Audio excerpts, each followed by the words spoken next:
अस्सलाम वालेकुम दोस्तों, मैं हूं असलम आलम और आप देख रहे हैं गल्फ एक्सपर्ट।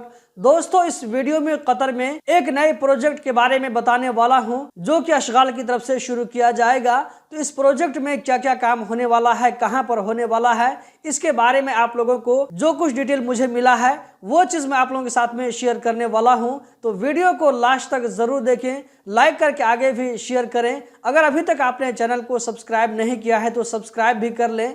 यहाँ पर आप लोगों को रेफरेंस नजर आ रहा होगा।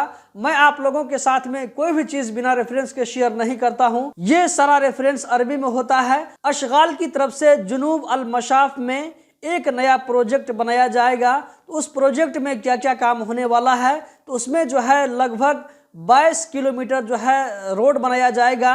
22 किलोमीटर रोड बनने के साथ साथ में अलग से जो है 44 किलोमीटर वॉकवे बनाए जाएंगे। यहाँ पर आप लोगों को नजर आ रहा होगा, इसमें जो है साइकिल का यहाँ पर आइकन दिया हुआ है, यानी कि इस रास्ते से जो है साइकिल भी गुजर सकती है, लोग भी पैदल गुजर सकते हैं। इसी के साथ साथ यहाँ पर कहा जा रहा है कि 1690 पार्किंग एरिया भी बनाए जाएंगे। तो दोस्तों, ये जो काम होगा अल मशाफ एरिया में होगा। दोस्तों, गल्फ कंट्री में पिछले कुछ सालों से बहुत ही ज्यादा बारिश देखने को मिलती है, तो यहाँ पर जो काम होंगे इसको भी ध्यान में रखा जाएगा।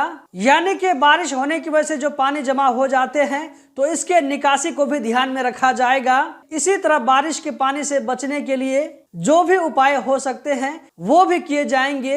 बारिश की वजह से नुकसान कम से कम हो, इसका भी ख्याल रखा जाएगा। दोस्तों, इस वीडियो में इतना ही। हम जल्द ही मिलते हैं किसी नई वीडियो में। इस वीडियो को लाइक करके आगे जरूर शेयर करें, चैनल को जरूर सब्सक्राइब करें। कतर के बारे में रोजाना अपडेटेड रहने के लिए वीडियो को आगे जरूर शेयर करें। बहुत बहुत शुक्रिया।